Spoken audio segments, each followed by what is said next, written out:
Elizabeth. Hello. Okay, so under personalization, so you can put for your roles, a social worker, SLP. So this is where different team members can actually go in. So let's say I'm going to put SLP, right? You can also put custom instructions and be as specific as possible. Sophia, only be very detail oriented, whatever it is that's specific to you, you can go ahead and put here. So I'm going to do save changes.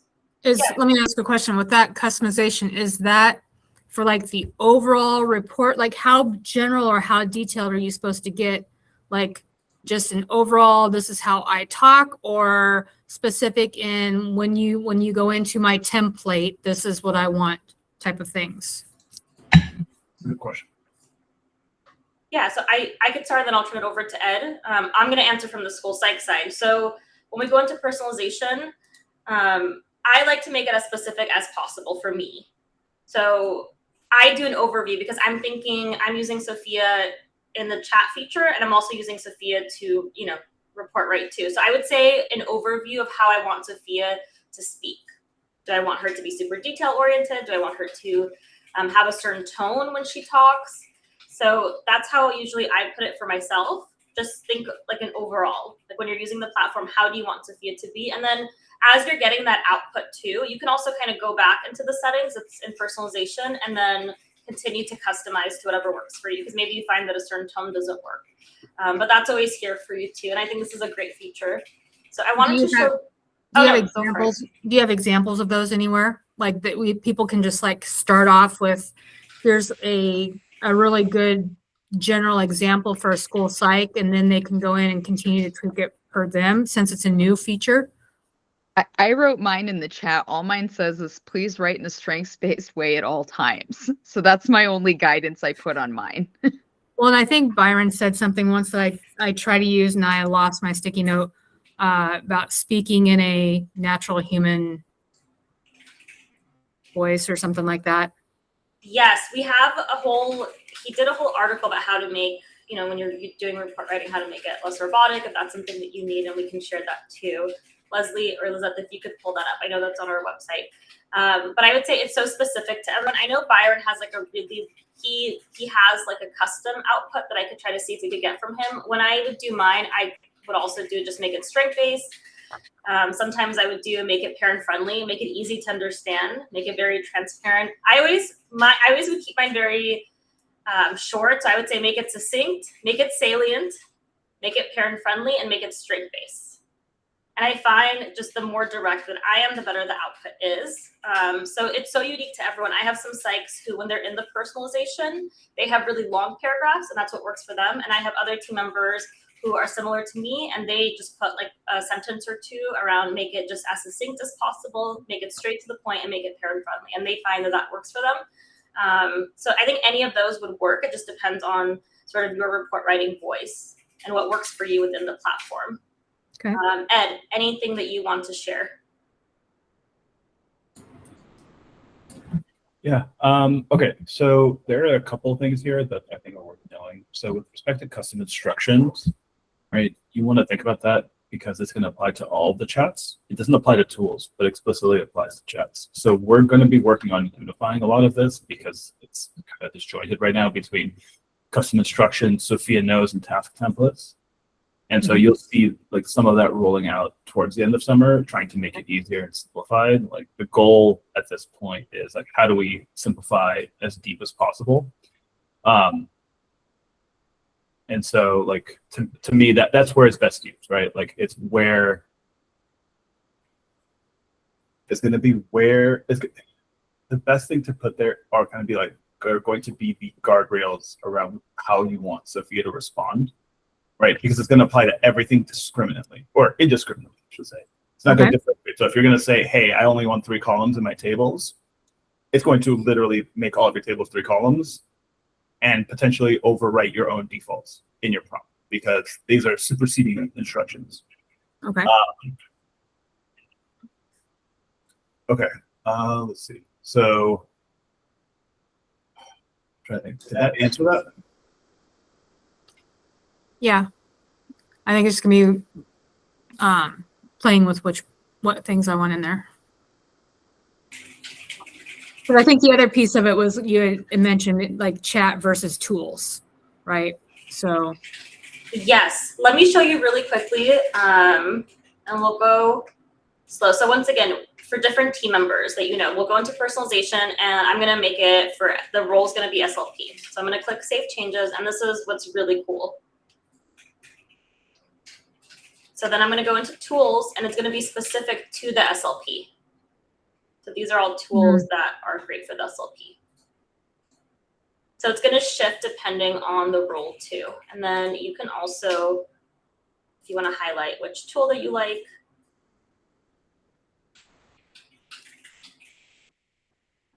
So it'll be more specific to the role. And then you were asking the chat, you're asking a question, the chat versus the, I might have missed it. oh gosh, we talked about a long time ago how sometimes if you're in a tool, having the chat and the tool kind of instead of having to go back and forth between them, being able to chat to your tool. I think that was a conversation way back when, Ed. Yeah, go for it. Yeah, I think it's really going to be about unifying the tools. I know that we've had some discussion about how to streamline them, and you may have seen a poll that I did recently where I was asking our users after they use a tool, like how can we potentially make this more useful, for lack of better words, where you can have customized output, where you can kind of like configure the tool a little bit more. Right, so in the summarizer, you'd be able to say, like, dictate maybe the length, the tone, the depth, like what you want included, for example. And so we're trying to figure out how to balance that with not having 9 million checkboxes that you have to do, because that gets fatiguing as well. That's kind of like one side. I know that some of the tools like create a table. It doesn't necessarily, like the chat can do it potentially better most of the, or the chat can do it better most of the time than the actual tool. So I think it's really kind of on our end, still trying to figure out what can be abstracted to the chat versus what should stay a tool, because the chat will never be as robust as the tools, because the tools, like, we get to control and we get to kind of steer on our end, versus the chat is going to be a lot more about like what boundaries we put in place around like how to make this work. Yeah, I think we're still figuring that piece out. Honestly, I think that there's still a lot of brainstorming happening on our end. Like, the answer is not clear yet. That's the unfortunate part. Like, there is not a clear direction. Makes sense.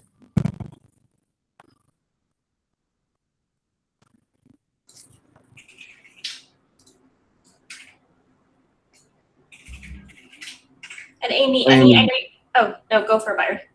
Yeah, super quick. I'm not sure if Ed or anyone else spoke more about the configurations, but we thought about what you had said and that whole concept, and we also thought about the majority of our users, and we're thinking what might be the most adoptable, and having this configuration inside of the chat, which most people are adopting, would be easy. Look, I mean, we already know most people are saying summarize this. You know, you're so far ahead of the game, even talking about, you know, the writing styles and writing prompts and things, but most people are still saying summarize this. So one of the views that I really got excited about, and Liseth actually recommended this to us, based on what she's seeing in customer success and all the feedback that we've been getting, and Ed and I talking. But I really like this idea, Amy, of Ed, if you can go to the view of the chat, and if you're looking at the chat, I want you to just envision that there's this small line where it says summarize this, but then there's, okay, we define what this is and what type of language do you want, what grade level, what audience. And so it makes it really specific. And so we help guide people along. That's kind of where our thinking is right now. So we're still thinking through what that looks like, but that's our most recent thinking. Interesting. Yeah. I was gonna say, Amy, have you ever heard of Mad Libs? Yeah. Yeah. So that's kind of what Byron's trying to describe. I can't pull it up right now because I took it off of my local computer.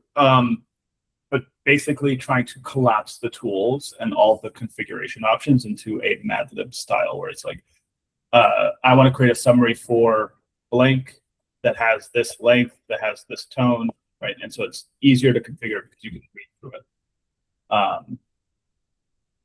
We're trying to figure out how that actually works with respect to like not overwhelming a user and providing useful presets. But we could definitely send some public by maybe even the next office hours, have just a brief preview. I think it's tough just to, every time that you do something new, you come up with another idea that will make it better and easier. But then there's that new learning curve for somebody who's not on it all the time to be able to stay up with making it easier, better. But oh my gosh, now it's changed again. And so there's a tough balance there. Yeah, let me I see. mean, that's a really nice way to say, hey, y'all better be careful about what y'all do. I'm translating for you. Yeah, like, I think here's an No, example. I love all the new stuff because you guys literally, I'm one of few that, or of many that get on with you, and I feel like you listen to me and you hear me. So I truly appreciate that. So appreciate it. Thank you for the kind words. But this is kind of the example of what I was trying to describe, right? And so this is it's like 9 tools in one. Mm-hmm. And so if you take the summarizer that we have, you can see how this is built for, like what I meant by Mad Libs, where these are actually all configurations, right? So you have this drop down here, and it kind of like makes it easier on the eyes rather than having checkboxes and drop downs everywhere. But kind of like this is one of the ways we can make our tools more flexible in terms of output, because right now it's kind of, here's a file, here's text, and summarize, and you don't have much control. So this will be, the Mad Libs will be like at the end of say a WISC writer or WISC report type of thing. So you upload your report and then you have this Mad Libs underneath of it type of thing. Some variation of that, right? Like something that then allows you to say, okay, I want it to look like this. I want these paragraphs. I want this style, and just trying to provide more flexibility than what we've been able to in the past. We're like, you could, like if I pulled up a side by side, it becomes like stark and apparent, because right now it's report writer, upload file, drop down, submit. This would be upload file, select depth, tone, how many paragraphs, focusing on composites, subtests, and things like that. And even being able to define the table to some degree. Whereas right now it's redefine it.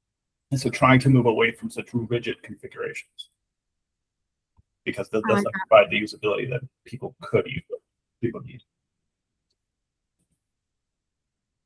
I feel like people get hung up a lot on their tables. And like I do too, like there's a certain way that I like my table, and then I like the certain summary underneath of it. So yeah, to be able to make little tweaks within that, but yet make sure that you're getting all the information in there that you want. Okay, I have a question. This is for all the psychs in the room, because I think y'all are actually going to be able to answer this the best. Generally speaking, when you have a template, right? Because I know everybody was working off templates. If you were to upload your kind of like report section style, where you have your table template, where you have your template, you have your table, you have your preset information, you have your summary under. Does that exist already for you, Amy? Just as an example. But you're like, I like my tables a certain way. So do you already have it predefined somewhere? Basically my question. Yeah, I have a table that I use that I bring, it's part of my template that I've uploaded.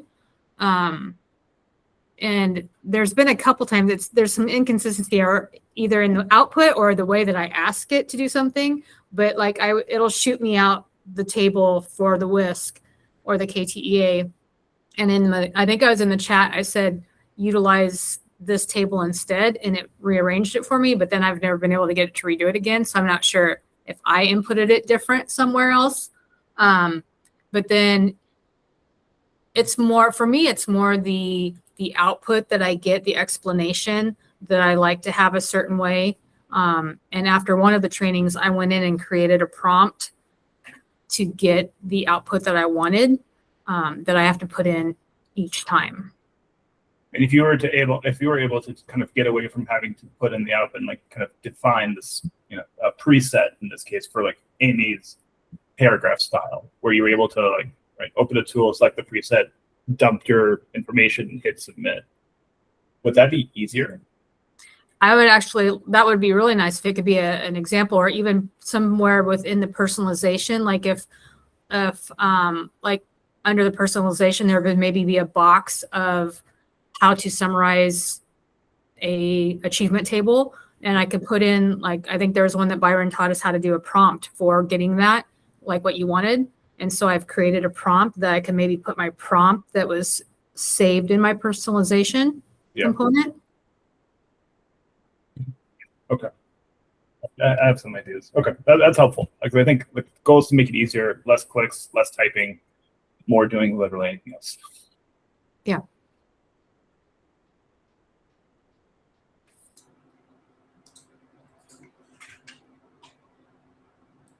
We appreciate the feedback because it helps us to take all of that and to improve our platform. I have a few things. You've seen the tours option on the platform? Awesome. Okay. That's a great one. That's been really helpful for district partners. Is there anything else that might be helpful, or any questions you have? No, I think I'm just, every time we get on every week, I take notes and I try something new. So awesome. Okay, I can go ahead and show you some things that could be helpful for the school year. Let me go back to sharing my screen.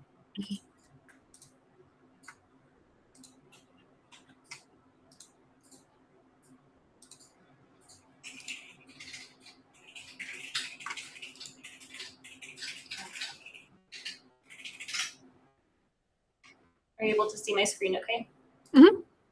Awesome. Okay, so I uploaded the Woodcock-Johnson 5. So we've added the achievement and the cognitive. So under the report writer, now you have the Woodcock-Johnson 5. Come on now, Karina, you got to do that at a 10. Let's redo. Let's add some flair, some spark, some. My daughter's bedazzling everything around the house. Okay, hold on. So this was having the Woodcock-Johnson 5 was a huge undertaking, and it's something that our district partners have been asking about. Like, it's been probably one of the most asked things. So I am very excited because every week that I'm on talking with someone, I constantly get asked, when are we getting the Woodcock-Johnson 5? When are we getting the Woodcock-Johnson 5? So I think this is amazing. It's going to be such a huge time saver too. So I will show you. I already had uploaded it, but we'll do it together in real time.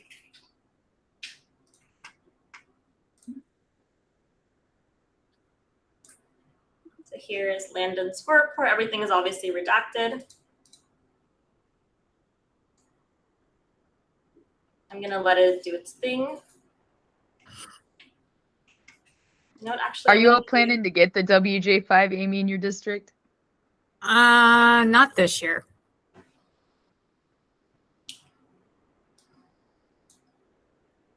I'm going to do the achievement since I actually already have the cognitive. So I put in Landon's score report for the Woodcock-Johnson 5. And this is the report that it gave out. This is the write-up. So what I really like, what I look for as a psych, is I want a description of what the assessment is. What is it measuring? Which it does a really good job here. I also want a nice table with all the subtests, the composites, and a description. I like that it already bolds the index for me. And then you have a really clear write-up down here of each area too. And then we also have this feature too. I think of it as like a magic wand where you can go in. It might not be working right this moment, but this will let you actually go in and you can highlight a section. So for example, I might just highlight the brief intellectual ability, And when you click the magic wand, it'll let you make it parent friendly or make it strength based, or you can go deeper and it'll edit for you in real time. Let me see if it'll let me do it here. It's not working for me for some reason, but it is a really cool feature. So when you have a chance, I do recommend that one, and you could do that one in real time. So I have the academic here. I'm going to go back into the chat view. See if it loaded.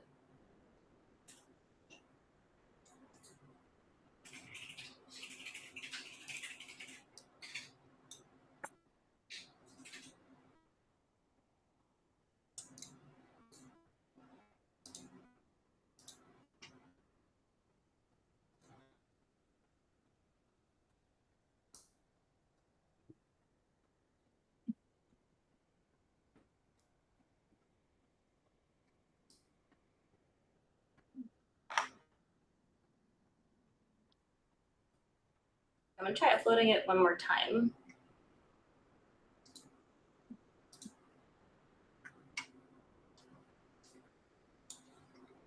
And then once I have the cognitive and the achievement, I want to show you some cool things that we could do as well. Go for it.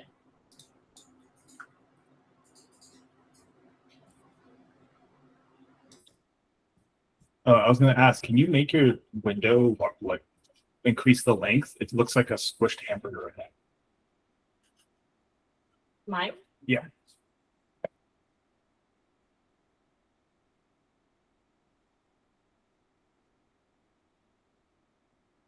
No, that's wider. Lengthwise, not widthwise. You have enough width.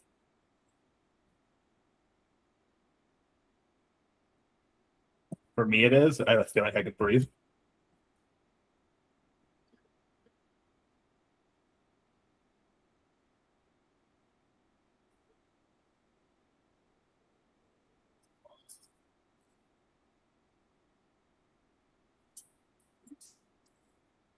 Oh, Karina, I think you're on mute.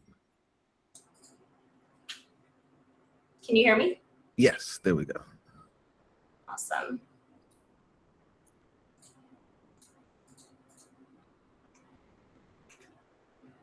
So I have the academic here. This is the Woodcock-Johnson academic.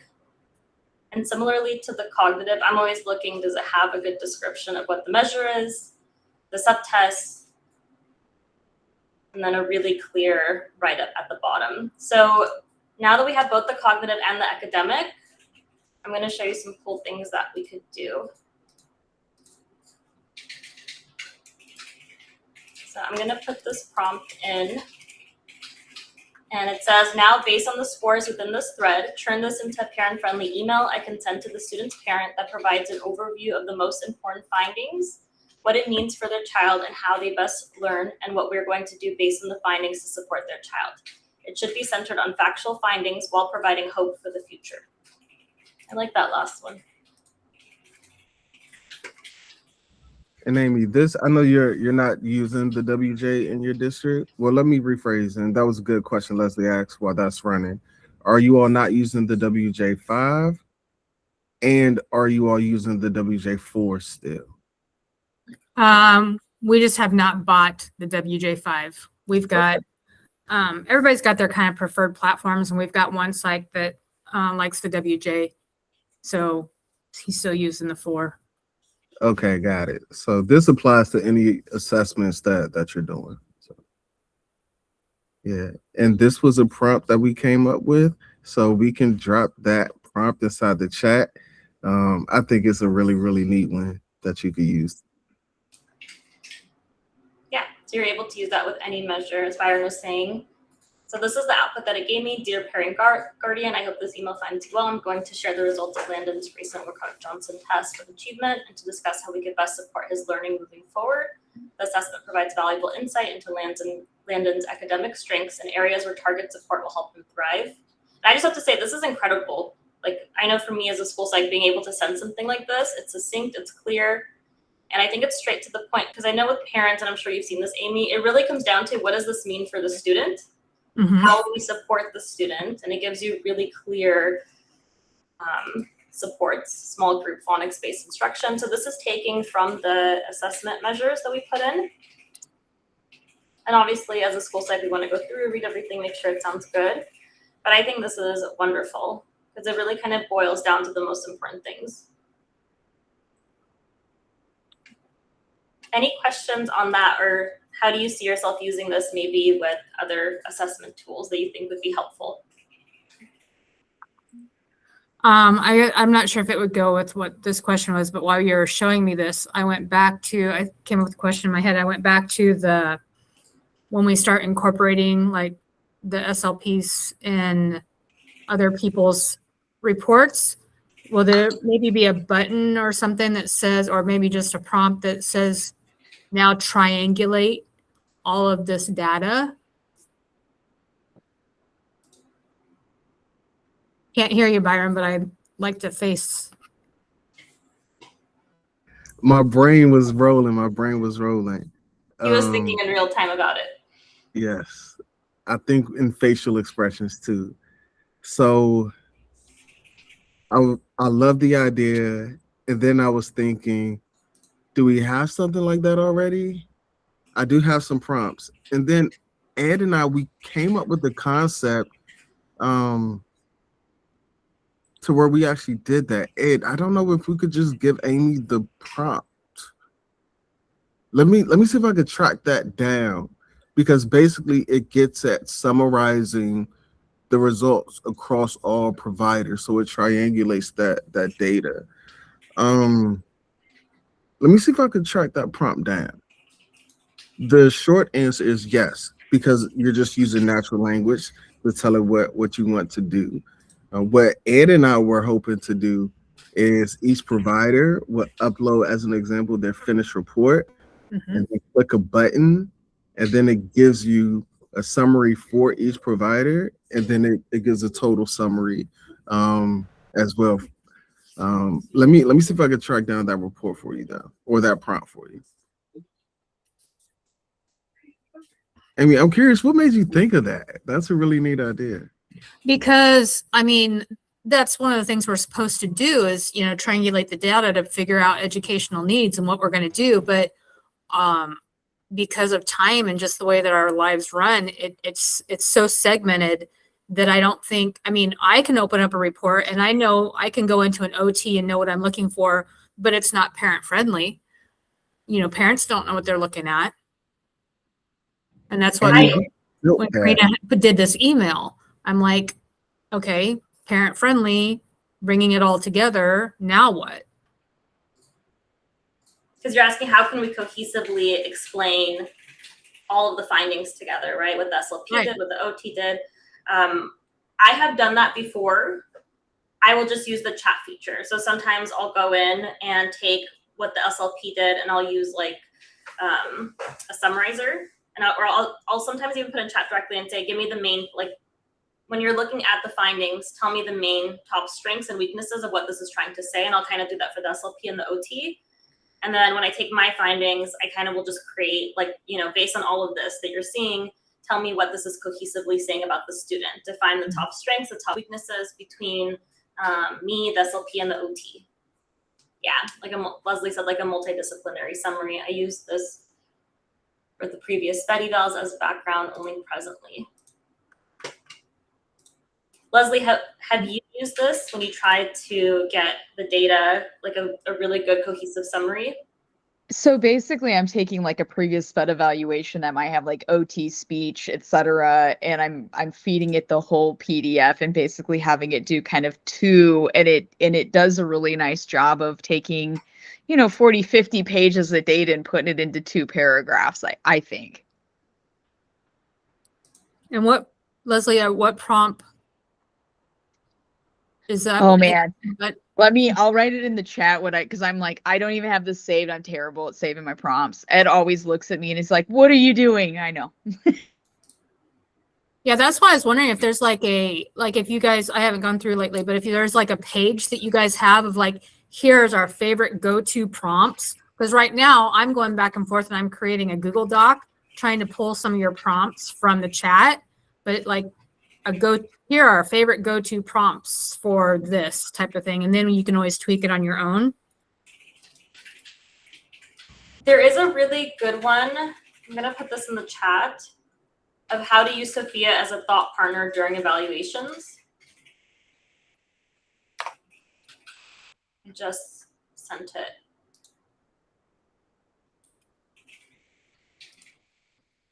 And then let me see if I could share it really quick, just so I could show you what I'm talking about.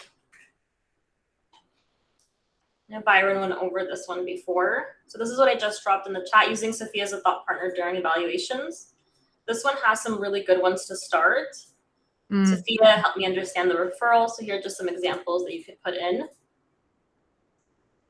There's one here too, help me think through the data, what I need. There's one about connecting the dots too. Help me explain the scores in plain language. I like this one too, help me find patterns in the data. So you can always take our prompts and also customize it to, you know, whatever you're needing specifically, and even customize the prompts too. Or But these maybe are steal the ones from there you like and put it into your Google Doc that you have for yourself. That might work too. Yeah, I like this one. And then, Amy, do you know how to save the prompts? I think you do, but just checking in, because not all of our district partners know that you can actually, if there's a prompt that you really like that you use often. Save prompt, awesome. yeah. Yeah. So it's one less thing that you can do. So that's that. And Amy, I dropped in, hold on, I'm sorry.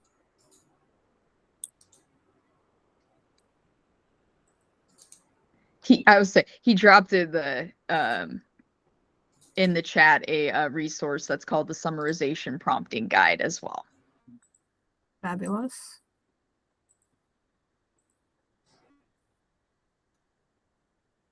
Like that one. And this one has, I'm going to show it right now. I'll pull it up on my screen. I think this is my favorite one between these two resources. Ask Sophia to connect the dots. A good summary does more than repeat details. It shows patterns. Examples connect the cognitive profile to classroom performance, link the record review to current concerns, explain what pattern suggests about learning needs.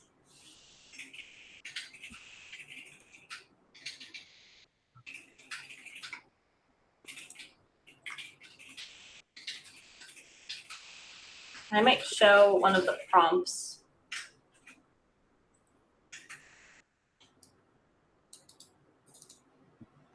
This is from the other guide. I'm going to put it in.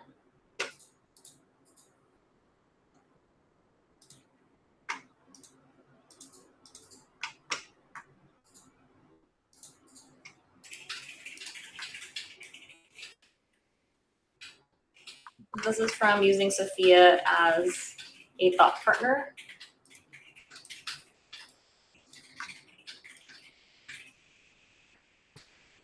I'm going to paste it in.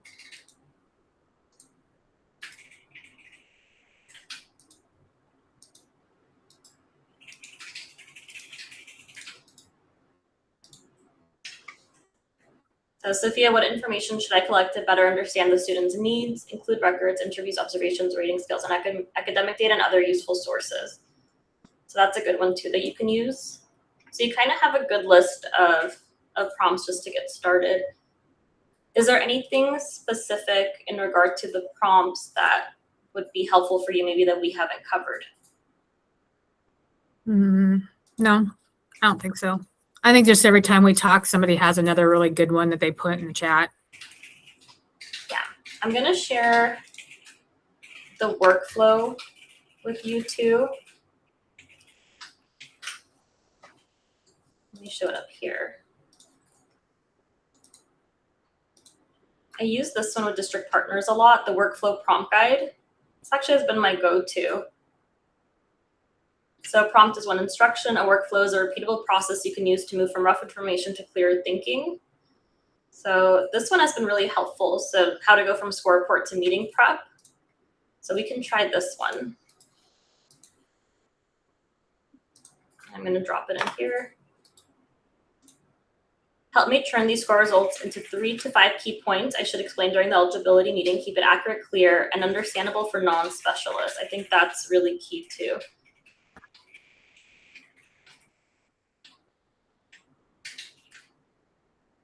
And while that loads,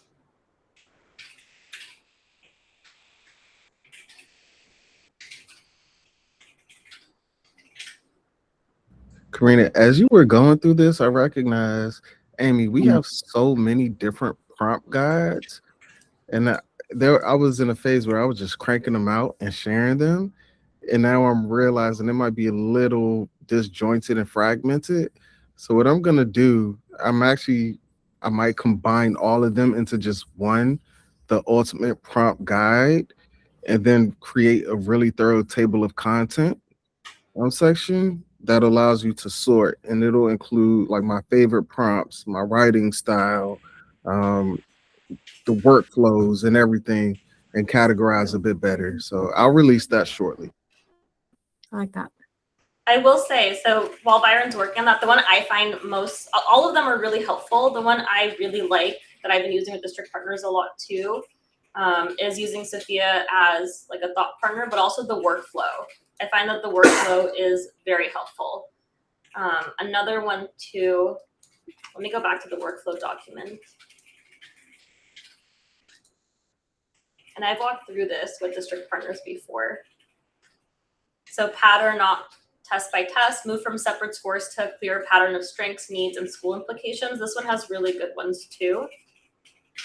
And I like the data to recommendation match. So it can even help you flag any recommendations that are too generic, unsupported, or not directly connected to the student needs.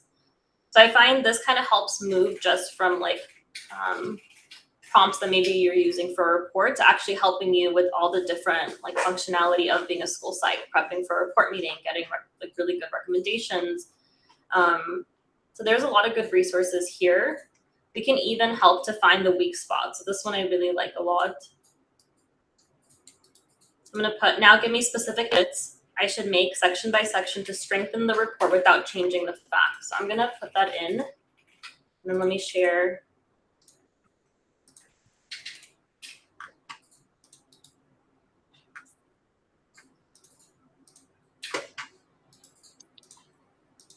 I'm gonna paste that in here.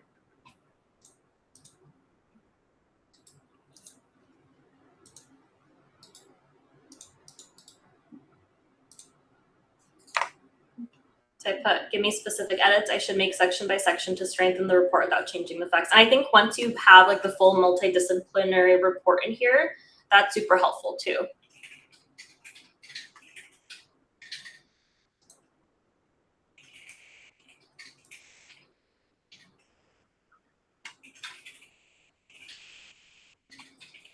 So this is really cool. It came back and it says edits to strengthen the report section by section.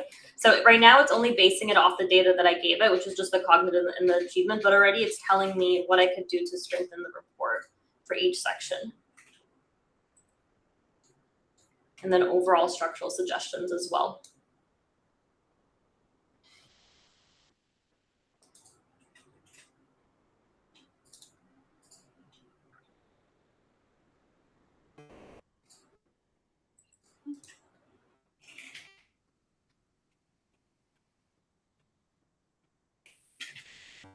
So Amy, I know we kind of threw a lot at you. You have some really good resources that you can use, that you're able to sort of look through and see which works the best for you. From the resources that we showed you, which one do you feel like might be like a good starting place?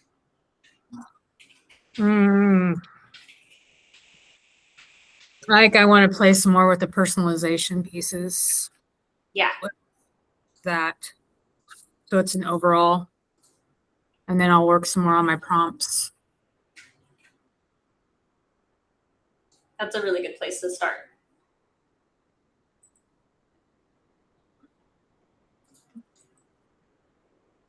So you have some good resources. Any other questions or anything that we can help with while you have us here? Or that we can help support you with? No, just waiting for the year to get started and start writing again. So. Well, we're excited that you're going to be able to have Sophia, and just to see how much time you're able to save. Yeah. Because I know it adds up week by week. It does. Yeah. So we're very excited. Yeah, I think our next step is just figuring out the steps for the, other people in the district. Leslie, I need to come up with another time after I finally set my SPAI director down to talk. So I know it's hard in summer, you're like passing ships, so. yeah. Byron's got his hand raised all nice, Karina, and you're not even calling on him. Go for it. Go for it. For some reason, I wasn't saying it. Go for it. All good, all good. Yeah, Amy, and you kind of said what I was going to suggest. Glad you're going to connect with Leslie, and I know you're really interested in that multidisciplinary and making sure the other teams. And so, like I said, we had something kind of ready. What we've learned is we're constantly a year and a half, 2 years ahead of folks, and so we sometimes move too fast. And Amy, we would love to work with you, maybe even some point kind of showing what we had. We had it in staging, we took it down. We have a direction that we're moving on more short term. So when folks come back, but we really want to work with you to make sure that you and your district get what they need. And we could find a nice intermediate with the capacity that we have with the resources, but also making sure that your multidisciplinary team get exactly what they need. So let's make sure that we stay in touch, and you'll be in touch with Leslie as well. But we can figure that piece out for you. That would be fantastic. Because like right now, what I'm doing is we got a corrective action plan from the state, from NDE. So, all these criteria based off of Rule 51 of what's missing in the MDT reports and things like that. So now I'm going through this entire list, and we're trying to revamp getting everybody on the same page so they're writing reports that we don't have corrective action plans on. So many questions, and I know we're at time. How are you going through all of those? So Same question. NDE sent us a checklist of the random reports that they pulled, and they cross-referenced pieces of Rule 51 and gave us what was missing in that particular report for Rule 51. And so we have to go correct those particular files that they had pulled and reviewed. So I'm trying to take that information and create a training. So some of the things that can continually come up as missed items are not being missed in our reports. And you're manually going through those reports, though, and comparing that to the Rule 51 or Criteria 51. And what their comments are. And what's bad is there's some Rule 51 criteria, and then there's some best practice that they would like. And so, yeah. So that's what I'm doing. This is also like next level for us. And I was talking to another district partner, not just using this technology for reports, but using it for more of the administrative things. There's no reason why we shouldn't be able to take a rubric or a criteria and then compare that to the output, in this example, reports, and measure it. So here's a criterion based on this report. Does this meet this rubric? Like, there's no reason we should be manually going through and doing that by hand, and then figuring out a way where we could do that even at scale, Well, and using that thought process, we were told that if we can come up with a explanation as to where their comment doesn't necessarily follow Rule 51, but is their best practice, then we wouldn't have to reconvene these MDTs and fix the MDTs, because yes, we'll do this best practice moving forward, but as of right now, it's not Rule 51 criteria, so we're not going to reconvene it. So that's some of what I'm having to do too, is what they're asking and they dinged us on criteria, or is it best practice that they would like to see moving forward? And can you give me an estimate? It doesn't have to be an exact number, but how many reports need to be corrected, or are you still figuring that out with so we just have to correct the ones that they pulled and they read. So right now I have 1, 2, 3, 4, 5, 6, 7, 8. like 10. So, but that's what I'm Do doing. you, Right. do you have those electronically as well, or did they all come like in paper that way? So all of the MDT reports. So Nebraska, like 98% of Nebraska uses SRS, which is a reporting system. And so I can pull those all up. I would think putting it into her electronically, yeah, it would be much quicker. But then she'd also have to be able to have the Rule 51 to cross-reference.